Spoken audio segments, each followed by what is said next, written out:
ஆதியாகமம் 27ஆம் அதிகாரம். ஈசாக்கு முதிர் வயதானதினால் அவன் கண்கள் இருளடைந்து பார்வையற்று போனபோது அவன் தன் மூத்த குமாரனாகிய ஏசாவை அழைத்து, என் மகனே என்றான். அவன், இதோ இருக்கிறேன் என்றான்.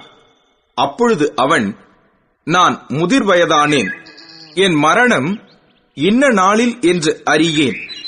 ஆகையால் நீ உன் ஆயுதங்களாகிய உன் அம்பராத்தூணியையும் உன் வில்லையும் எடுத்துக்கொண்டு வனத்துக்குப் போய் எனக்காக வேட்டையாடி அதை எனக்கு பிரியமாயிருக்கிற ருசியுள்ள பதார்த்தங்களாக சமைத்து நான் புசிக்கவும், நான் மரணமடையும் முன்னே என் ஆத்துமா உன்னை ஆசீர்வதிக்கவும் என்னிடத்தில் கொண்டு வா என்றான்.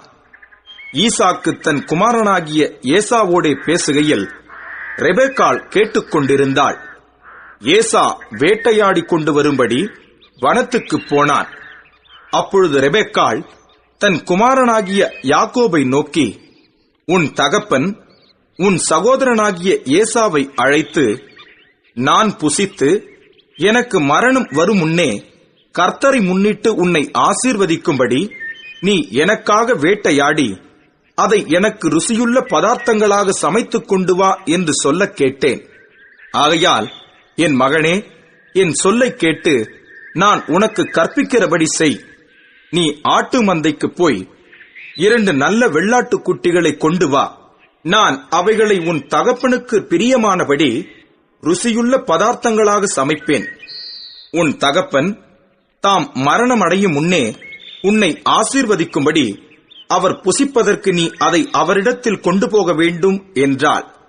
அதற்கு யாக்கோபு தன் தாயாகிய ரெபெக்காளை நோக்கி, என் சகோதரனாகிய ஏசா ரோமம் மிகுந்தவன், நான் ரோமமில்லாதவன். ஒருவேளை என் தகப்பன் என்னை தடவி பார்ப்பார். அப்பொழுது நான் அவருக்கு எத்தனாய் காணப்பட்டு என் மேல் ஆசீர்வாதத்தை அல்ல சாபத்தை வரப்பண்ணிக் கொள்வேனே என்றான். அதற்கு அவன் தாய், என் மகனே, உன் மேல் வரும் சாபம் என் மேல் வரட்டும். என் சொல்லை மாத்திரம் கேட்டு நீ போய் அவைகளை என்னிடத்தில் கொண்டு வா என்றாள். அவன் போய் அவைகளை பிடித்து தன் தாயினிடத்தில் கொண்டு வந்தான். அவனுடைய தாய் அவன் தகப்பனுக்கு பிரியமானபடி ருசியுள்ள பதார்த்தங்களை சமைத்தாள். பின்பு ரெபெக்காள் வீட்டிலே தன்னிடத்தில் இருந்த தன் மூத்த மகனாகிய ஏசாவின் நல்ல வஸ்திரங்களை எடுத்து தன் இளைய மகனாகிய யாக்கோபுக்கு உடுத்தி வெள்ளாட்டுக் குட்டிகளின் தோலை அவன் கைகளிலேயும் ரோமமில்லாத அவன் கழுத்திலேயும் போட்டு தான் சமைத்த ருசியுள்ள பதார்த்தங்களையும் அப்பங்களையும் தன் குமாரனாகிய யாக்கோபின் கையிலே கொடுத்தாள். அவன் தன் தகப்பனிடத்தில் வந்து, என் தகப்பனே என்றான். அதற்கு அவன், இதோ இருக்கிறேன், நீ யார் என் மகனே என்றான். அப்பொழுது யாக்கோபு தன் தகப்பனை நோக்கி, நான் உமது மூத்த மகனாகிய ஏசா, நீர் எனக்கு சொன்னபடியே செய்தேன். உம்முடைய ஆத்துமா என்னை ஆசீர்வதிக்கும்படி நீர் எழுந்து உட்கார்ந்து நான் வேட்டையாடி கொண்டு வந்ததை புசியும் என்றான். அப்பொழுது ஈசாக்கு தன் குமாரனை நோக்கி, என் மகனே, இது உனக்கு இத்தனை சீக்கிரமாய் எப்படி அகப்பட்டது என்றான். அவன், உம்முடைய தேவனாகிய கர்த்தர் எனக்கு நேரிடப் பண்ணினார் என்றான். அப்பொழுது ஈசாக்கு யாக்கோபை நோக்கி, என் மகனே, நீ என் குமாரனாகிய ஏசாதானோ அல்லவோ என்று நான் உன்னை தடவி பார்க்கும்படி கிட்டவா என்றான். யாக்கோபு தன் தகப்பனாகிய ஈசாக்கண்டையில் கிட்டப் போனான். அவன் இவனை தடவி பார்த்து, சத்தம் யாக்கோபின் சத்தம், கைகளோ ஏசாவின் கைகள் என்று சொல்லி, அவனுடைய கைகள் அவன் சகோதரனாகிய ஏசாவின் கைகளைப் போல ரோமமுள்ளவைகளா இருந்தபடியினாலே இன்னான் என்று அறியாமல் அவனை ஆசீர்வதித்து, நீ என் குமாரனாகிய ஏசாதானோ என்றான். அவன், நான் தான் என்றான். அப்பொழுது அவன், என் குமாரனே, நீ வேட்டையாடி கொண்டு வந்ததை நான் புசித்து என் ஆத்துமா உன்னை ஆசீர்வதிக்கும்படி அதை என் கிட்ட கொண்டு வா என்றான். அவன் அதை கிட்ட கொண்டு போனான். அப்பொழுது அவன் புசித்தான். பிற்பாடு திராட்சரசம் அவனுக்கு கொண்டு வந்து கொடுத்தான். அவன் குடித்தான். அப்பொழுது அவன் தகப்பனாகிய ஈசாக்கு அவனை நோக்கி, என் மகனே, நீ கிட்ட வந்து என்னை முத்தஞ்செய் என்றான். அவன் கிட்ட போய் அவனை முத்தஞ்செய்தான். அப்பொழுது அவனுடைய வஸ்திரங்களின் வாசனையை மோந்து, இதோ என் குமாரனுடைய வாசனை கர்த்தர் ஆசீர்வதித்த வயல்வெளியின் வாசனையைப் போல் இருக்கிறது. தேவன் உனக்கு வானத்து பனியையும் பூமியின் கொழுமையையும் கொடுத்து மிகுந்த தானியத்தையும் திராட்ச ரசத்தையும் தந்தருளுவாராக. ஜனங்கள் உன்னை சேவிக்கவும் ஜாதிகள் உன்னை வணங்கவும் கடவர்கள். உன் சகோதரருக்கு எஜமானாய் இருப்பாய். உன் தாயின் பிள்ளைகள் உன்னை வணங்குவார்கள்.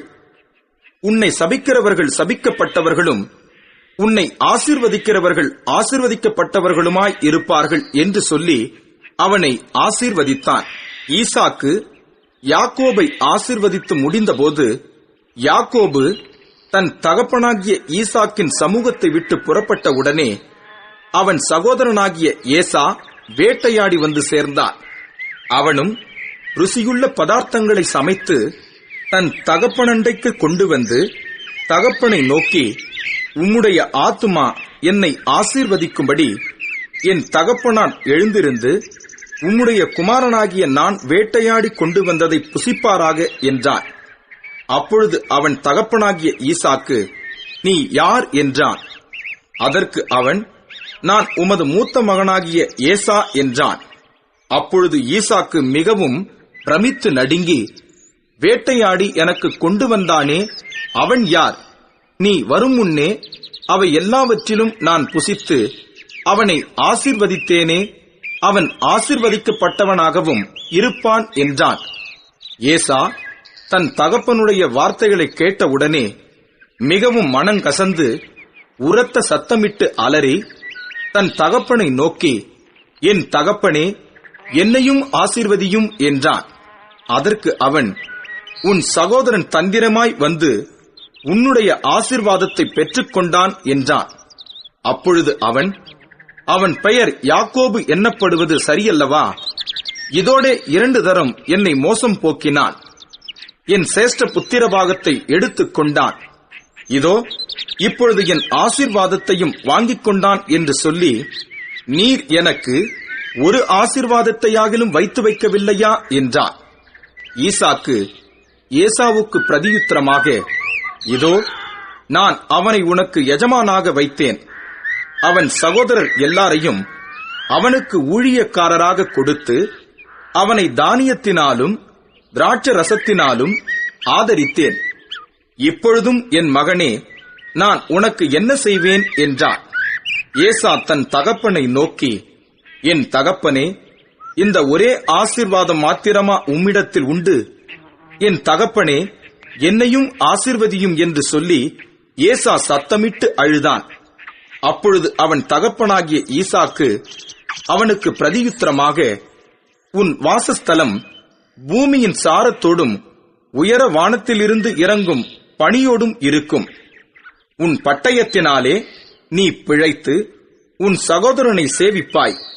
நீ மேற்கொள்ளும் காலம் வரும்போதோ உன் கழுத்தில் இருக்கிற அவனுடைய நுகத்தடியை முறித்து போடுவாய் என்றான். யாக்கோபை தன் தகப்பன் ஆசீர்வதித்ததன் நிமித்தம் ஏசா யாக்கோபை பகைத்து, என் தகப்பனுக்காக துக்கிக்கும் நாட்கள் சீக்கிரமாய் வரும். அப்பொழுது என் சகோதரனாகிய யாக்கோபை கொன்று போடுவேன் என்று ஏசா தன் இருதயத்திலே சொல்லிக் கொண்டான். மூத்த மகனாகிய ஏசாவின் வார்த்தைகள் ரெபெக்காளுக்கு அறிவிக்கப்பட்டது. அப்பொழுது அவள் தன் இளைய மகனாகிய யாக்கோபை அழைத்து, உன் சகோதரனாகிய ஏசா உன்னை கொன்று போட நினைத்து தன்னை தேற்றிக் கொள்ளுகிறான். ஆகையால் என் மகனே, நான் சொல்வதை கேட்டு எழுந்து புறப்பட்டு ஆரானிலே இருக்கிற என் சகோதரனாகிய லாபானிடத்துக்கு ஓடிப்போய் உன் சகோதரனுடைய கோபம் தனியும் மட்டும் சில நாள் அவனிடத்திலே இரு. உன் சகோதரன் உன்மேல் வைத்த கோபம் தணிந்து நீ அவனுக்கு செய்ததை அவன் மறந்த பின் நான் ஆள் அனுப்பி அவ்விடத்திலிருந்து உன்னை அழைப்பிப்பேன். நான் ஒரே நாளில் உங்கள் இருவரையும் ஏன் இழந்து போக வேண்டும் என்றாள். பின்பு ரெபெக்காள் ஈசாக்கை நோக்கி, ஏத்தின் குமாரத்திகளின் நிமித்தம் என் உயிர் எனக்கு வெறுப்பாய் இருக்கிறது.